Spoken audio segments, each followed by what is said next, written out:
So to kick things off, I do start with the same boring ass question every time. Simple introduction. Let's go around the band here and kind of just introduce yourselves and quick background. Sure. Cool. Start off. I started off. Yeah, start off. Okay. I'm Mike. I play bass in Felicity. I originally started playing music towards the end of high school and just always fell in love with the idea of being in a band and kind of played throughout college, in and out of some bands here and there, learned the ropes. And then as we will probably arrive at some point, we all met on Craigslist and that's how I joined up with Felicity. Mm-hmm. And that was a decade ago, 9 years ago. Yes. I am the vocalist. My name is Damien, and I've been in this band for like over 8 years now. 9 years. 9 years, right?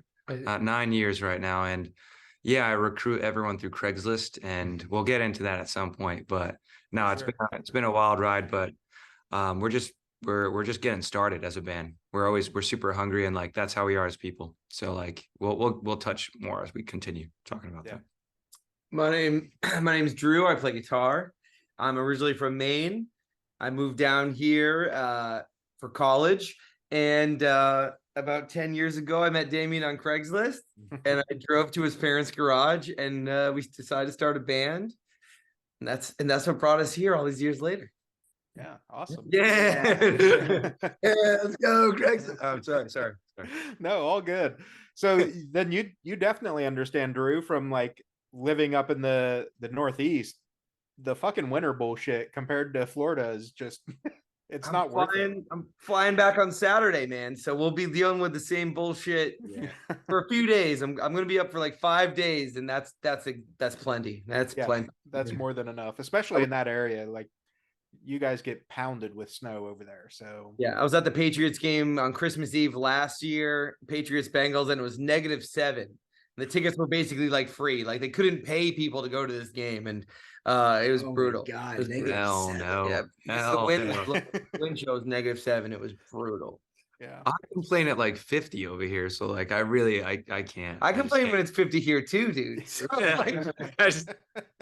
I just can't. I feel like I can't after hearing stuff like that. Yeah, it's bad. but it seems like I'm sure we'll touch on touring and whatnot, but it's always amazing to me how many bands go through like Denver in the middle of December or early January. It's like, do y'all not own a fucking map? Like that it's gonna snow there, right? Like that's terrible. Yeah, we haven't had to do that yet. I think the worst we've done is we've toured through in March, and we went through like the Carolinas and Virginias and stuff, and it was cold, but I don't think we even saw snow. No, I don't think there was snow. We haven't seen snow on tour yet. Yeah, we've always toured in the summer. It's been like our thing, because we live in Florida, so we want to get the hell out of Florida in the summer, and it's great. Go where the weather's nice. Let's go to Denver then. But yeah, I've seen enough snow in my life that if we never have to go, like these bands touring in the winter through, and they have these drives. I've seen them where they have to go from like Denver, and then the next city on the tour will be like an 8-hour drive, and I'm like, that's like a 16-hour drive in the winter, though. Yeah, It's true. It's true. It's brutal. I think it was Cliff Diver last year. It was literally like Salt Lake City, and then they were in fucking Minnesota the next night, and I'm like, nah, hard pass. Insane. And we've done like New York City to Raleigh was our worst, and it was in the middle of summer, and we were just straight through the night, like straight through, and it was probably like 14 hours or something, 14 hours straight. 12 hours, and that was with like perfect conditions, no unnecessary snow. Rotation of 5 men at the wheel, just put in time. So I can imagine That's how all it was, insane really. it is. Give me back right now. We got to that show like 20 minutes before we were supposed to go on, and the show was already delayed. And it was like the show up, unload, play the gig merit badge that we got from that one. We were pulling in and on stage within 30 minutes. Yeah, it was crazy. After a 12-hour drive.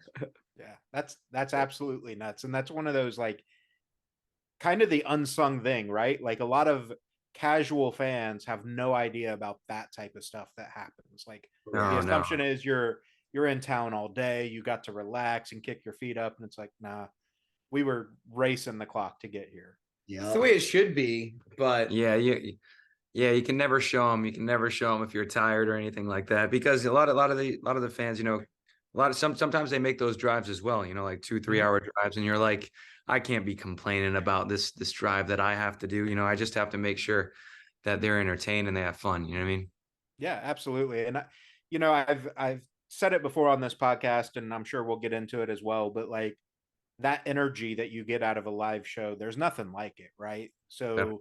whether it's you performing or the person receiving the energy out in the crowd, like that's a special connection. And to your point, you don't want to show up as dog tired as you are and be like, cool, I'm not going to perform well. No, Yeah. you can't. It's that's always a thing, because sometimes you do have those days. You have those days where you feel that way, but you just got to turn it on, and something about the crowd ignites me, and I'm sure for you guys as well. Something about that energy that a crowd can give you, it could lift you in like your darkest times sometimes. So it's like, for me, it's always something that like fuels me.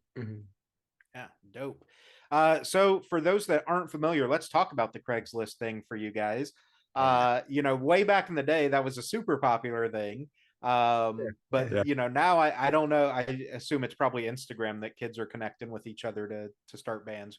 What was it like, with us? We're all probably pretty close to the same age. I'm 38, so I definitely remember a lot of Craigslist activities.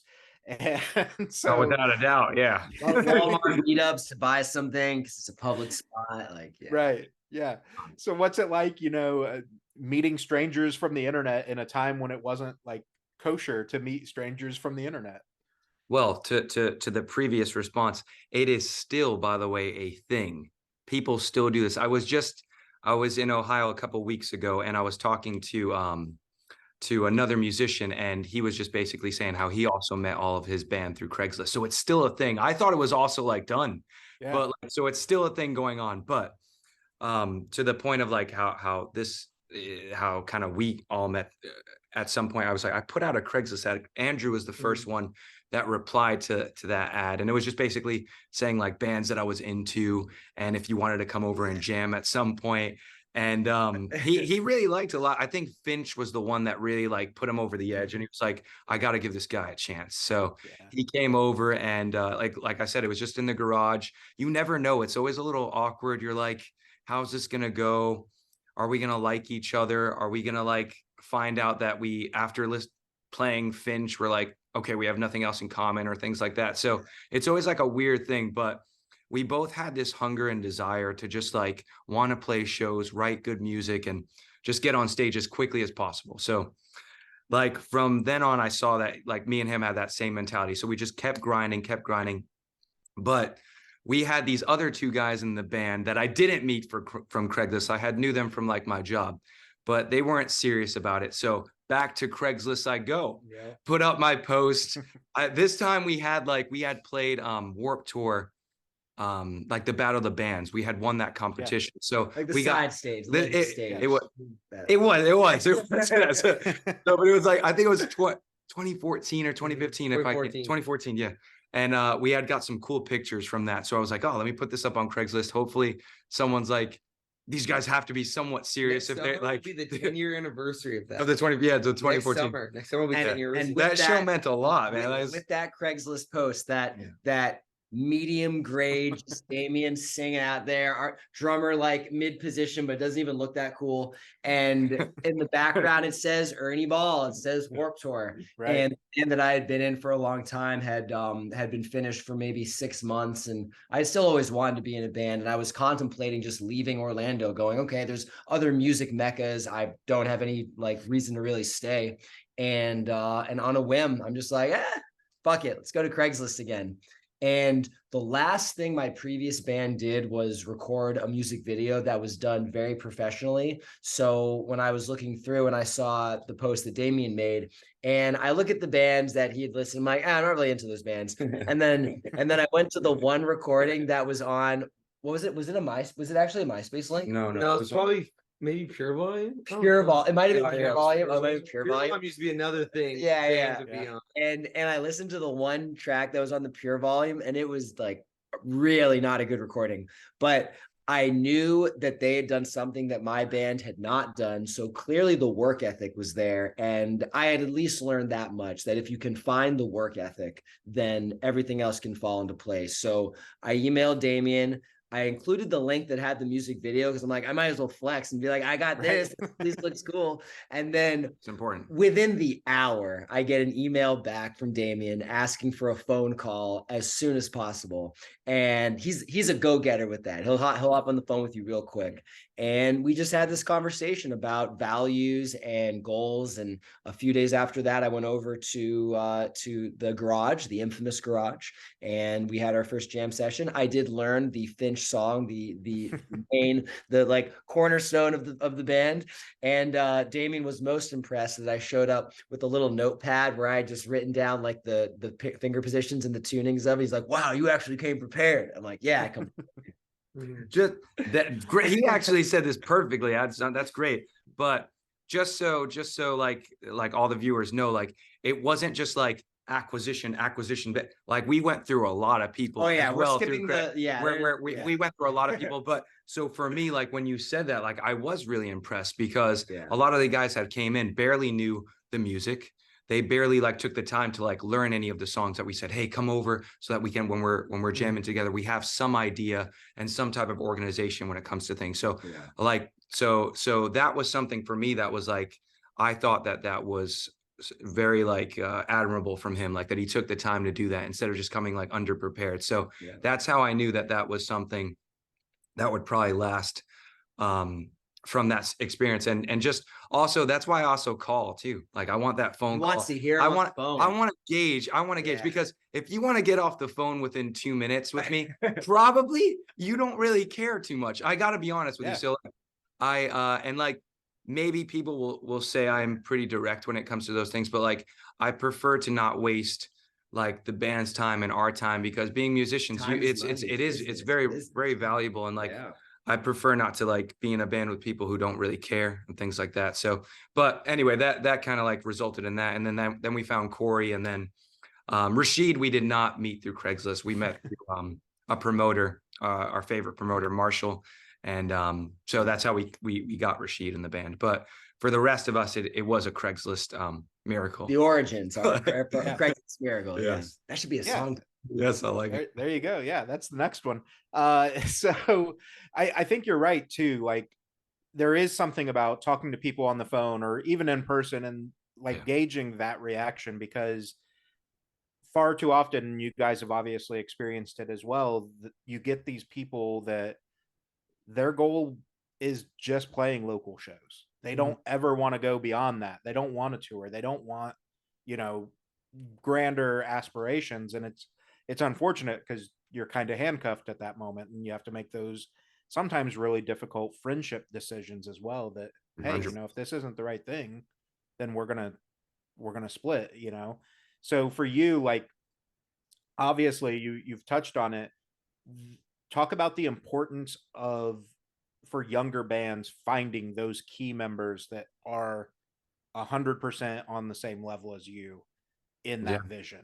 Oh wow, what a great question. I think that's an amazing question. I think it's back to the fact of like, a lot of times we don't want to, as musicians, we also have this thing that we have this kind of emotional side to things. So sometimes you find different musicians out there, but for the most part, I think something that is similar with all musicians is that they have like a side of empathy to them, that sometimes they don't want to like, say, hey, you're out of the band, or like, you're not dedicated enough. They always want to see if like they can work with people. And I think that's how we are. We still are that way. You know what I mean? Like with everything, that we have a mentality to like work with people because we can see the potential in them. But if you see where it's at the point, like for a younger band as well, that the people that you're around are kind of like not as serious as you, even after you've had the conversations with them, like most of the time, like you're doing yourself a disservice, and you'll be hurting your dream if you kind of allow these people to just kind of like have that mentality. Now, if you can also like talk those guys into saying, hey, this is what I want to do, it's either you're down for it or you're not, and then they become down for it, that's fantastic. You know what I mean? So then you could, you develop that friendship and that lifelong relationship outside of just the band too. So it's just as a younger band, don't be afraid to be that way. Don't be afraid to be hungry. Understand though, like you got to talk to people in a respectful way too. You know what I mean? Like you can't be like, you're out of here. You know what I mean? You have to have that good interpersonal relationship. But at the end of the day, if people around you are not hungry for things, you have to make sure that if it's something that you truly want, you got to say it, and you got to be hard nosed sometimes. Otherwise, it's your dream that you're throwing down the drain. I think a lot of bands too, if you think about like every city that has a band that's blown up, the lineup, people think about like the original band lineup as the lineup that is when the band blew up, or like the first big album that came out. But there's 5 to 10 guys in that city who are like, I was in red jumpsuit apparatus 100%. Before they blew up. 100%. I was the original drummer, but then there was 3 drummers after me, and then that's the drummer that got when they got signed, and that's the drummer you think of as the drummer. And you know, most bands, unless they blew up like right away, a lot of bands have that story. Perfect. And Felicity has that story. But there was bass players before Mike. There was several drummers before Rashid, and whatever lineup you think of as the lineup that you first saw us will be whatever that lineup is. But and then historically now you go look at like, you know, pick any band, and if they are the all original lineup of that band and they've been around for a really long time, then God bless them. But that's even pretty rare these days. You too. I doubt that, man. U2 maybe. I think U2 still is the original lineup. Yeah, but most bands it's not even that, especially in our scene. Like our scene, like those historical ones.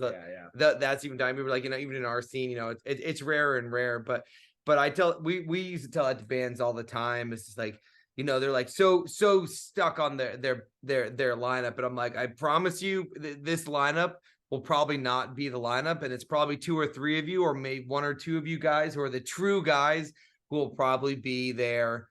If you're going to go somewhere, that will probably be the ones that will push it through, and 1 or 2 will probably not be around for it if you're going to get there. And unfortunately, that's just the God honest, sad truth of it. But it's okay.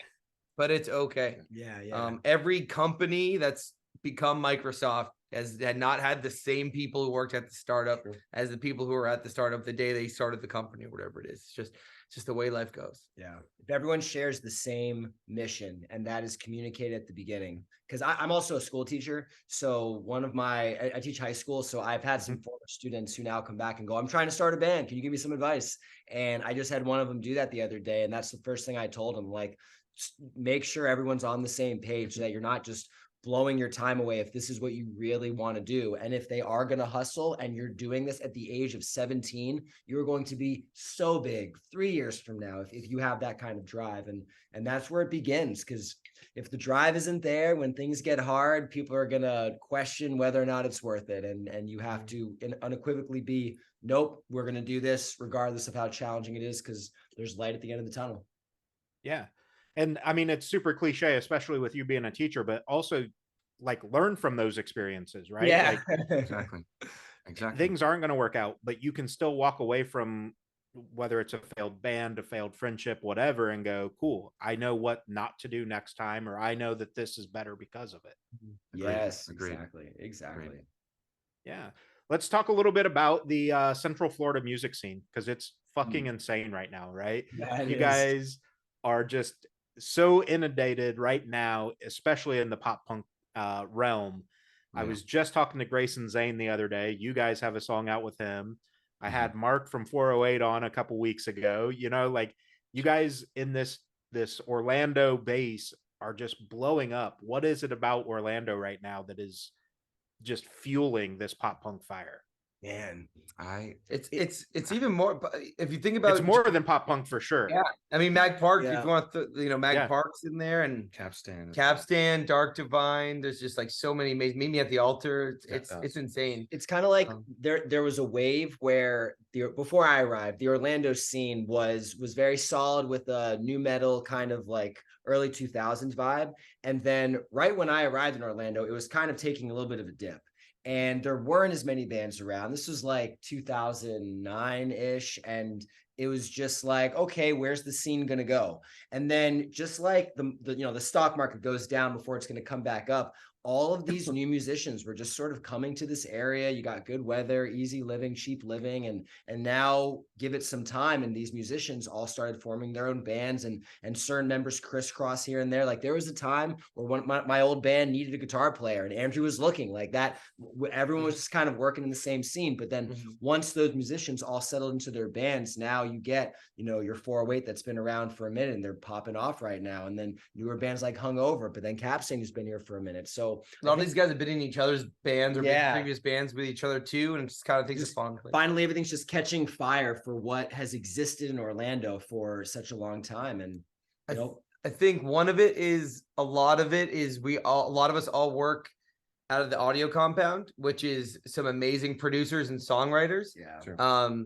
And so we all have access to amazing quality sounding music and a place where we can go feel really comfortable and have really honest feedback about our music, and to work with producers who, if we come in with bad ideas, will tell us and will also work with us to improve our ideas and push us as songwriters, which all of us have, which we've also worked with at times in previous bands all together, making music where you come in with a song and the producer might just try to like encapsulate your vision. Like, what's your vision? Okay, let's get that on record. Where at the audio compound, sometimes it might say like, is that vision gonna propel your career? Because like, why do we want to put out a song that we don't think is gonna be beneficial for you, and in turn benefit like us putting out music that's gonna impact the world? And we want to say the bands we're working with is making a difference in the scene and making buzz around the scene,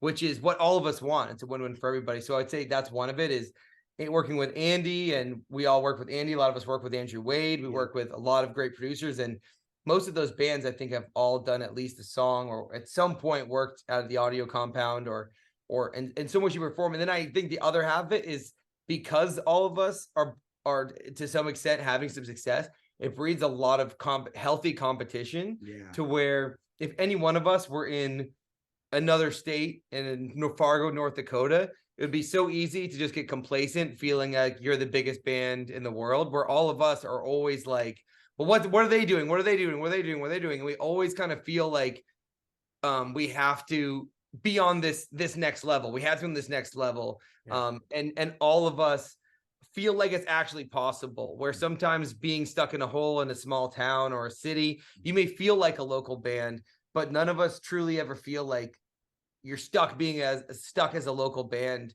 being in this scene, because we see everyone else actually doing it, and that pushes you to want to do it too, and make you work that much harder. And I think that's why it's possible too. And we all do truly lift each other up. We've all played local shows together, collab with each other. It's like really truly healthy competition. It's not like negative in any way, shape, or form. I agree. Yeah. And I've heard that from, you know, like Mark from in 408 and Grayson, and talking about, you know, like the cliche of a rising tide raises all ships, right? Like we all want to do better. We're all pushing forward, and we want this scene to be healthy. And I think it's really cool because of the Central Florida guys that I've talked to lately, every one of you has said, you know, we want, you know, if Felicity came to me and said, hey, we need guest vocals, cool, I'm gonna do it because I care. Like I want this thing to happen. Same with, you know, Josh is over at Mag Park, has been doing incredible things, just dropped his solo EP and got a bunch of guests to help him out with that. Like the scene is just flourishing, and I think it's really, really cool and inspiring to people like us that have kind of been around the pop punk realm for so long, because we saw the rise of the original golden age, right? Like that was our childhood. And then it fell off, and it, you know, was tainted for a little bit. And then here we are again, seeing such a resurgence of it. And the whole like Warped Tour ethos is still out there, even though the tour doesn't exist anymore. Yeah, 100%. I think there's a hunger for that style of music, because you kind of go through waves, like you kind of said, like you see it take a downturn. But I really think a lot of those younger fans out there are hungry for that type of music, and there's just some angst that you can get with that too, that is just not found sometimes in like the pop world or just, certain style musics out there. So like, I really feel that is another reason that you're seeing that resurgence and that style coming back too. Like a lot of those younger kids are wearing those Vans, this grunge kind of look, which is I love that. That's really cool. So A lot of Nirvana shirts. a lot of Nirvana, and like it's great for rock. It's great for rock music. You know what I mean? So like I think it's dope. Yeah, absolutely. And I think too, the clothing side is one thing, right? Like keeping up the appearances. But I've even seen, maybe this is the Midwest thing, like some of the kids dress that way ironically, right? Like they grab the Nirvana shirt from Target or whatever, but inevitably it starts sparking those conversations about, oh, well, you like Nirvana, like let's go listen to some. And no, I've never listened to them. And it builds that camaraderie a little bit. So let's talk a little bit about the new music with you guys. You dropped the song with Grayson Zane, Emo Trash, not too long ago. You had Kill 'Em All. You've just dropped a fucking Christmas song. So let's talk a little bit about kind of what's motivating you right now and the vision that you have for the next chapter of what Felicity is.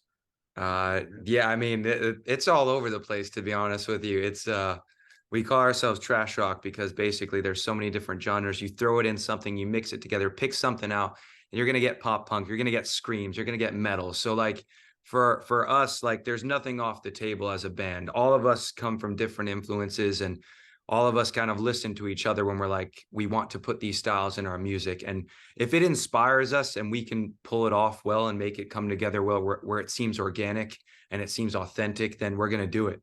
So when we were in the studio last, we had written 16 songs. So our goal was to release a song every 4 to 6 weeks. And right now we've been sticking true to it since we started with Levitate.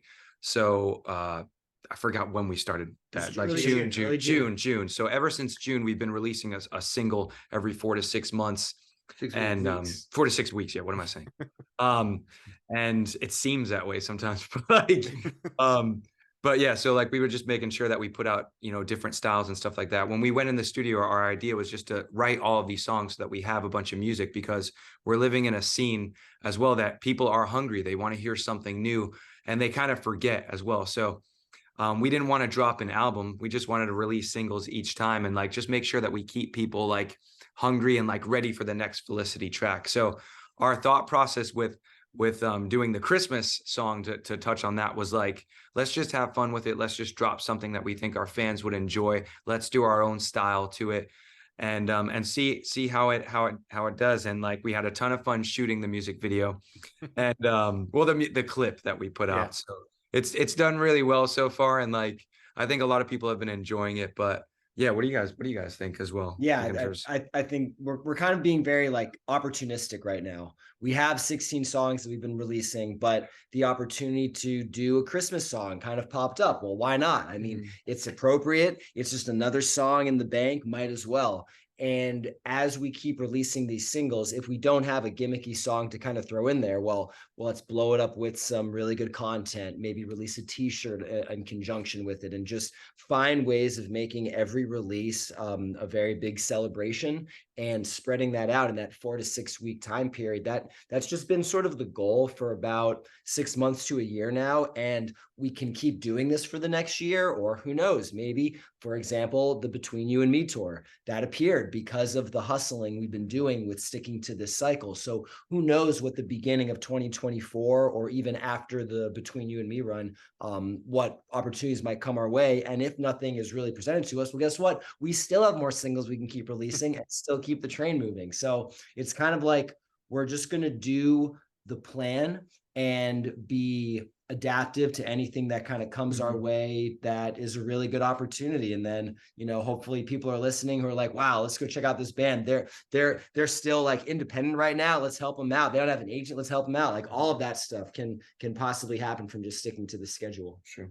And we kind of just like, since we don't have, we're at the point where it's like, we've written so much, we've been a band for so long, we don't give a fuck. We wanted to go on, like we wanted to make some new metal music. So Kill 'Em All was like just a new metal song, and we're like, this is some of our favorite music ever. Like we grew up listening to Limp Bizkit and Korn and Linkin Park and System of a Down. It's like, what would Felicity sound like if we made a new metal song? And so we went and deliberately did that. And we've already made pop punk songs. We've already made, metalcore songs and metal songs and A Day to Remember style songs, all stuff we wanted to do. And then we were like, what if we made an old school pop punk song that made fun of all the, like, with using only emo lyrics and song titles? We went and deliberately did that.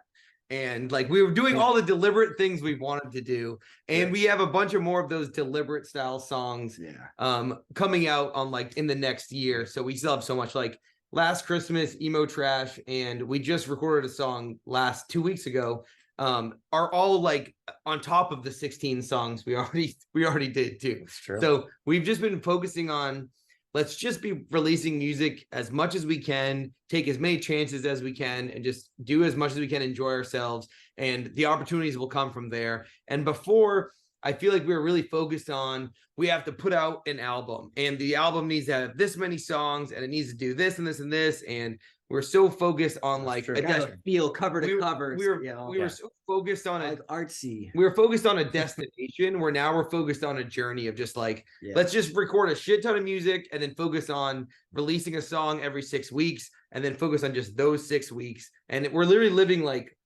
week to week. That's how we have no destination.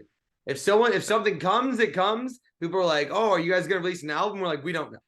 Like, are you guys going to go on tour? We don't know. If someone asks us to go on tour, maybe, but we're just going to release music. It's an interesting way of life, but definitely I agree. Like, that's like been the perspective. Like, it's not to say that you cannot like release albums and things like that. I feel like there's places for that as artists, and depending on how big you are as well. But when you're a smaller act out there, I think it's more the game. It's more of the hustle. It's more how many songs can I put, but also get attention with those songs, because sometimes when a lot of these bands, release sometimes these albums, like there's some great songs that don't get any love or what they deserve, I think. So I think we're acting with a new approach. Not new, but like people have done this all, as well throughout music. But I think it's something that's being done more and more now, which I think that we're also like willing to be a part of that kind of release. Yeah, for sure. And I think it all leads to one of the things I wanted to touch on is, the digital age of music that we're in now, right? Yeah. Like between Spotify and streaming, TikTok, Instagram Reels, all that stuff. There's so many different avenues for specific consumption, right? Like back when we were growing up, you heard a single on the radio, you went and you bought the album and you listened to the whole fucking album. Yeah. Now it's like, well, I can just go pick what songs I want to be on my playlist and I don't have to listen to anything else. Sure. Or, scrolling TikTok or Instagram and you're like, oh, that was a cool hook. I'm moving on. So for you guys, knowing that, and you've kind of touched on it with building up this surplus a little bit, what is your mentality around like the TikToks and the streaming ability that is, I don't think it's detrimental to the industry necessarily, but it's definitely changed the marketing of a band, right? Yeah. Yes. I think huge point that you touched on, because I feel that a lot of times I hear these different discussions about this. And one of the discussions is that everyone goes, oh, it's so easy to put all these things out. All you have to do is just put your music out and everyone's going to be listening to you. Like, yes, it is easy to put it out there, but then you have to start thinking, how can I make this take off? Because it's just because it's easy for me to put up doesn't mean I'm going to have these viewers that are going to listen to me and find me. So it becomes another game where the artist now has to think not just on the music side of things. Now I have to think in terms of entertainment. How do I make this viral? How do I make this something engaging that people would want to watch? And then they hear and they're like, I need to listen to this band. I need to find out more about them. So it's an interesting time. I think it's a wonderful time as well. Like, but you have to know how to navigate that as well, because it's not just so simple of saying everything's so easy for me to put all my stuff out. It's also, how do I get people listening to it with it being that easy as well? So you are a drop of water in an ocean in terms of like your music on social media and TikTok and all of those platforms. So if you're not thinking of how can we take this clip from a music video and maybe jazz it up with some text or just a new story behind it, or maybe there's some type of skit or some type of Walmart or trend going Target. on. Yeah, it's like it's great because it allows you to be a different type of creative, and there are probably many artists that are blowing up now who would not be as big as they are if social media were not an option. If they just had to purely create music and put it on an album and get it produced, that's going to keep a lot of people from getting their music out there. But it's so easy to write a song and get it out there with just having just a phone and a simple like at-home setup. So with social media, if you're not tending to all of those buckets of Instagram, TikTok, Twitter, then you're missing out on a potential fan base. Like for our song Emo Trash on Twitter, that's where it really, really blew up. And for the longest time, Twitter was not our main focus. It's pretty much been TikTok and then Instagram. But all of a sudden, like, wow, okay, or X, I should say, not to Twitter, but whatever, who fucking cares? Same thing. Fuck them. Yeah, same fucking. But it just goes to the point of you want to have all of your eggs in multiple baskets in terms of social media nowadays, because you don't know which one of those platforms is going to send you to the moon. And then consistently posting content. It doesn't have to always be a home run, but you got to keep firing them out there so that there's just something new that people can discover. Yeah, and the getting lost in the mud, the drop of water in an ocean is a huge point. Like the stat for Spotify is something like 60,000 songs a day uploaded. Wow.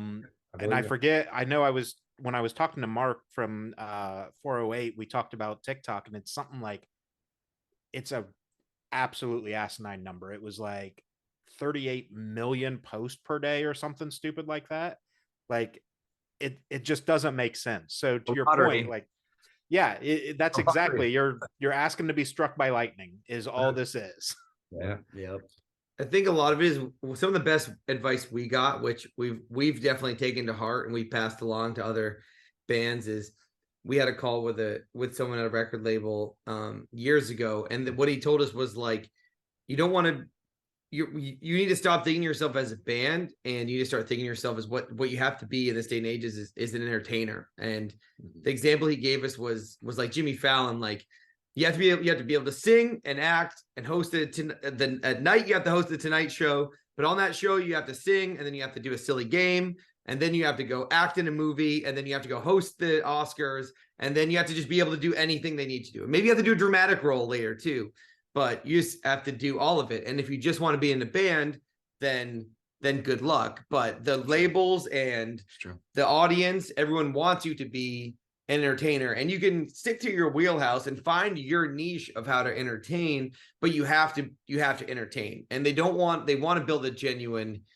connection with you. And that's what it took us a long time. It took us 2.5 years, maybe 2 years of really, really focusing on TikTok. But what we have done, I feel like, is created a genuine connection with the people who do care about us on TikTok, to where we'd be able to funnel them into like a Discord server where we have, almost 300 people who we can communicate with and talk with, and they're really, really passionate. And we do have an audience on TikTok that we don't go viral all the goddamn time, but the people who are there, they comment every single time we post something, and we post something new, they lose their mind. They get really excited. And they're there with us till the end. We're building up like, a diehard group of people. And we have managed to go viral several times, and every now and then it does happen. It doesn't happen every time, but like, we have worked really, really hard at it. And it is possible, but it took that mind shift, set shift of us to like, we have to entertain, and we have to take chances and do stuff out of our comfort zone. And we can't just be like, we're a band. It was just making funny skits and doing stuff that we thought we're just a group of friends doing funny stuff. Oh, we also happen to be a band, was kind of the way we thought about it. But I think especially in this scene, the pop punk scene and kind of even just the rock scene and as a general, it's that authenticity, right? Like, the fans want to know that their favorite bands are just like them. You know, they don't want, It's true. I'm going to use Justin Bieber as the example, but like, you know, most people can't relate to Justin Bieber. I don't have the same cars as him. I'm not, you know, banging a supermodel. Like, cool. I don't relate to you. So I may like your music, but as a human being, I don't maybe have the same connection. Whereas in the rock and pop punk, it's like, no, these guys are the dudes that I would hang out with on the weekend. I fucking care about them. Agreed. I think that's something. I think that's a huge point as well, because a lot of times I think us like you know, being kind of from the same kind of time frame, we would see a lot of these musicians like growing up, and there was a lot more mystery when it came to them. We were unsure as to what they were doing, and now. And I mean, you can see some of it, but it was like it was definitely like not on the scale that it is right now. So now you can build those relationships a lot more with people, and they can kind of see, like you said, like they can get to know you a lot more, and you could be more personal with them, and it kind of removes that barrier sometimes that they feel when they're either they're really frightened to, you know, to meet you, or when they do meet you, they're like, I don't know what to say at all. Like when they've had so much engagement with you, and they see how you are, they're kind of not as, they don't have that fear sometimes. They just like, they kind of know. They're like, hey, I remember when you posted this, or like when you were talking about this, and like you can have that conversation right there if you had nothing else to talk about besides the music. You know what I mean? So it's a different time frame, and either get with the times or that's it. But I think to your point, you know, it's something for me. I've been doing music journalism for like 20 years now. So it's something I've, you know, noticed over the years, and luckily caught on to pretty early, is like, because we did grow up, we had, you know, Rolling Stone and Alternative Press magazine, but that was about all you could follow up with a band on. Yeah. MySpace a little bit, but it wasn't really, nobody knew what the fuck MySpace was trying to do. But you know, when you make that shift to like from, oh, this is a rock star, to, oh, this is a human being that happens to be really good at music, like it changes that dynamic, and we can have these conversations, and it makes it takes away that separation of the barricade, you know, in a venue of, you're here, I'm there, like that, we're not the same. Well, yeah, we are. You know, we both enjoy PBRs or whatever it is, you know what I mean? Like we can make that connection and really see the commonality amongst our groups of friends and fan bases and all that. Huge point. 100%. Yeah, awesome. So I refuse to think of better questions to transition to the end, so I bought this game called Hot Takes, and we're just going to ask a couple of these cards. Okay, all right. Hot Takes. I love the chaos. So we'll shuffle these a little bit. Some of them are like really tame, and the others you're like, what the fuck are you even talking about? You know what I mean? Like, yeah, I feel you. Let's see. Let's go with. Oh, we'll start off with this. Fine.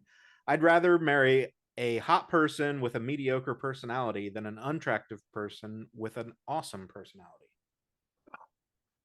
Personalities. So Yeah, I think I'd go with personality. I Wisdom wouldn't is be able to thought of. survive every day. I need the personality, I think. Yeah, you need good personality. That's wisdom. We're all old enough to know that one. Yeah, exactly. I think that's it. Part of it comes with age. The other part of it is like, none of us are famous enough to just need a piece of art candy to go out in public with. You know what I mean? Yeah. One day. Right. Let's see. Thin crust pizza is better than thick crust pizza. I like them both, man. It's, Thin crust. I would go thin. I go thin.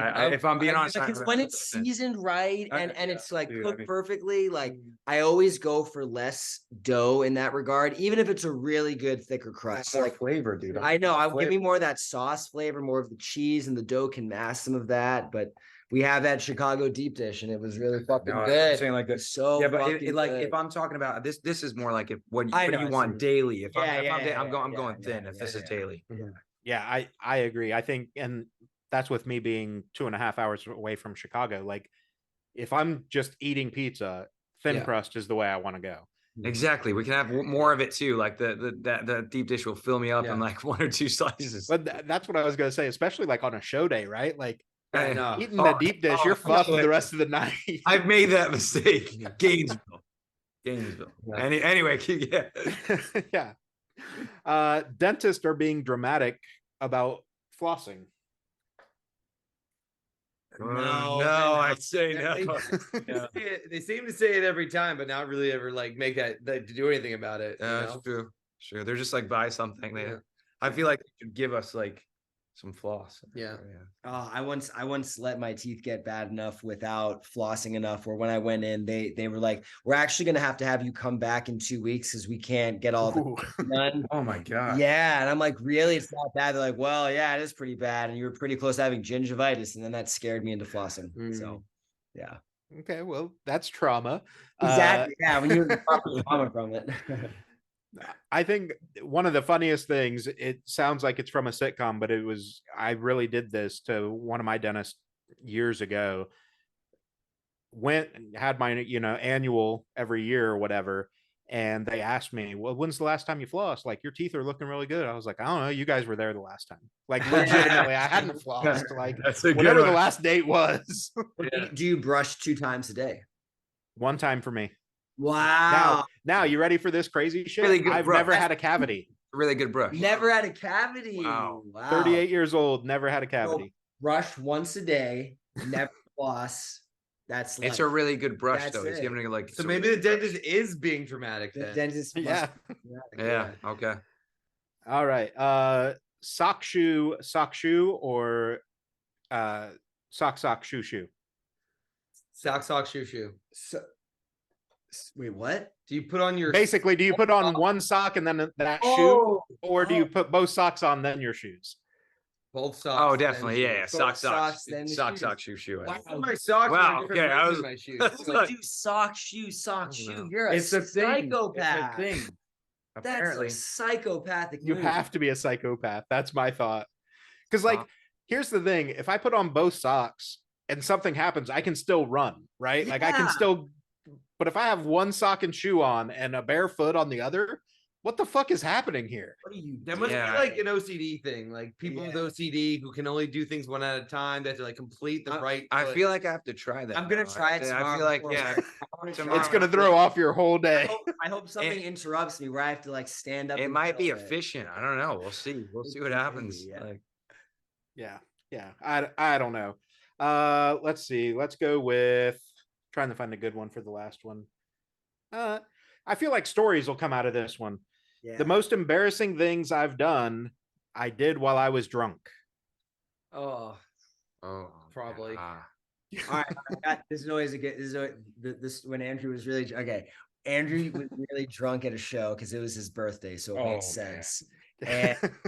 And we were also at the venue like 5-6 hours early, so there's a lot of time. and it was to my chill. birthday. It was his birthday. It was his birthday.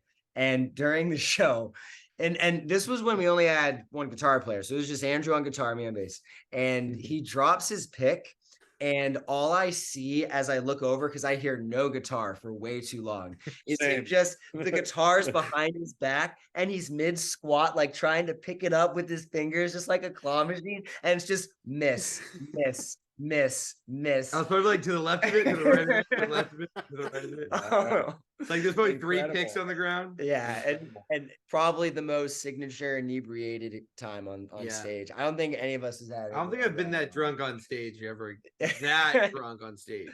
Just the It's hard to commitment. forget The that. guitar had to be put behind his back just to be able to get low enough to do it. Yeah, It was bad. it was great. It was Yeah. great. Yeah, I had to pick up. I got the pick for him. I was like, here, dude. I can think of another time Damien being drunk. It was right before the pandemic hit. It was like 2 weeks before everything shut down, and we played a show at Soundbar Mhm. with I can't remember who we were playing with, but Sleep on it. And Sleep on between it. You and me. oh, between you and me, oh, it's perfect. And then Damien was drinking so much afterwards. He comes over to the merch table where I was standing. He's like, "What's going on over here?" And he just knocks over a bunch of stuff on the merch table for no reason at all. Storms off, comes back, bumps into the table, and I'm like, "This is really annoying. Wow, drunk Damien is a fucking pain in the ass." This doesn't sound like me. I don't remember any of this. That's why I just don't do that often. And I don't know if I've had a drunken show experience. I don't know.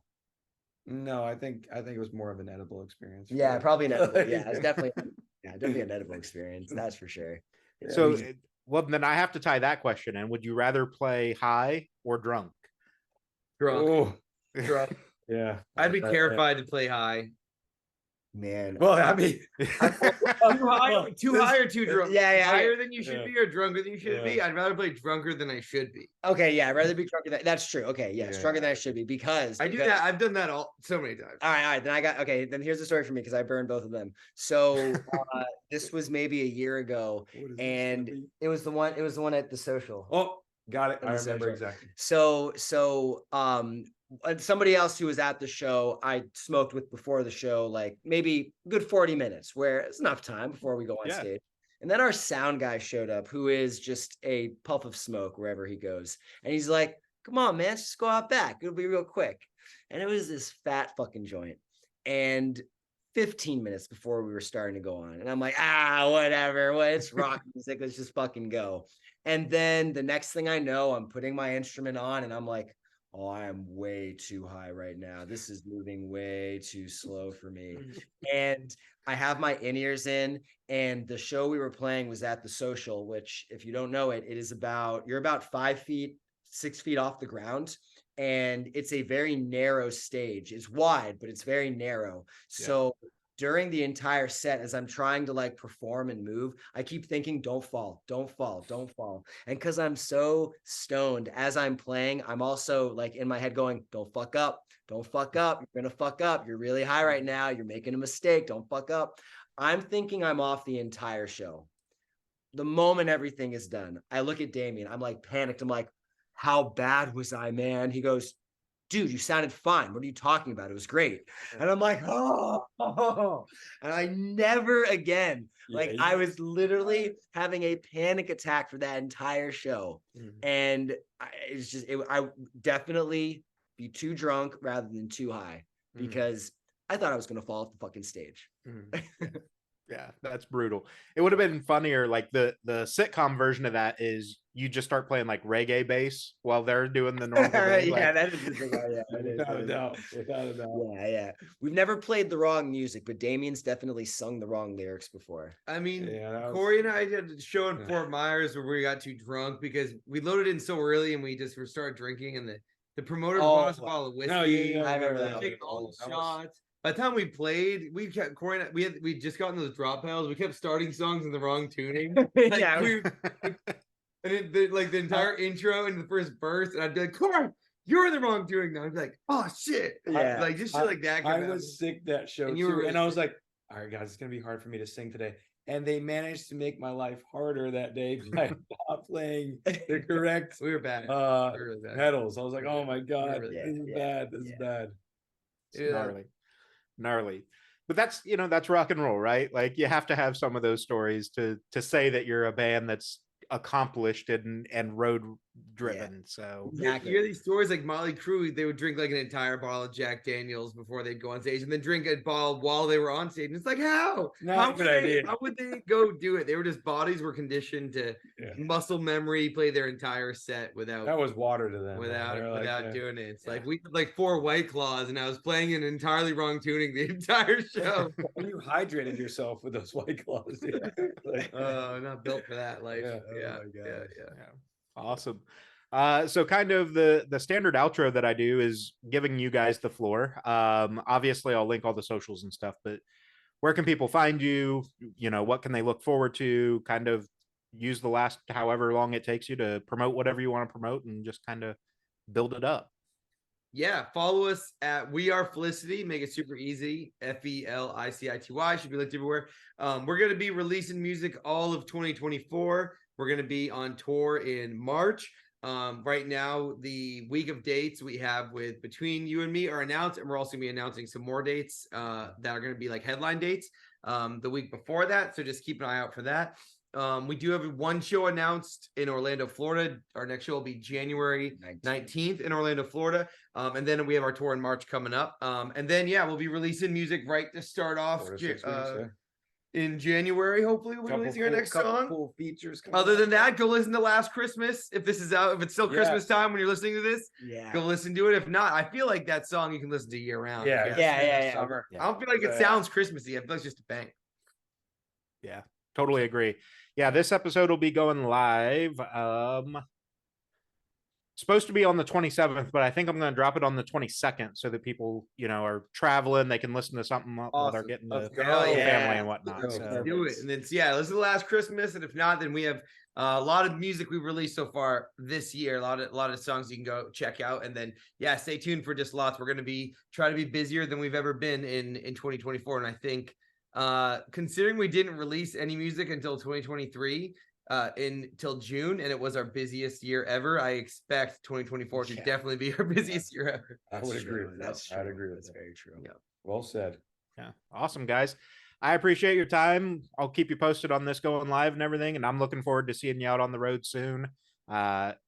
Based in Indiana, but if it's within about 4 to 5 hours, I'll be there. So Cool. Hell And then I yeah. think Thanks, we'll man. see you in March, hopefully, then, man. yeah, man. absolutely, guys. I appreciate your time. Have a nice night. And we'll talk soon. Thanks, Thanks, man. man. See you, man. See ya. Thanks.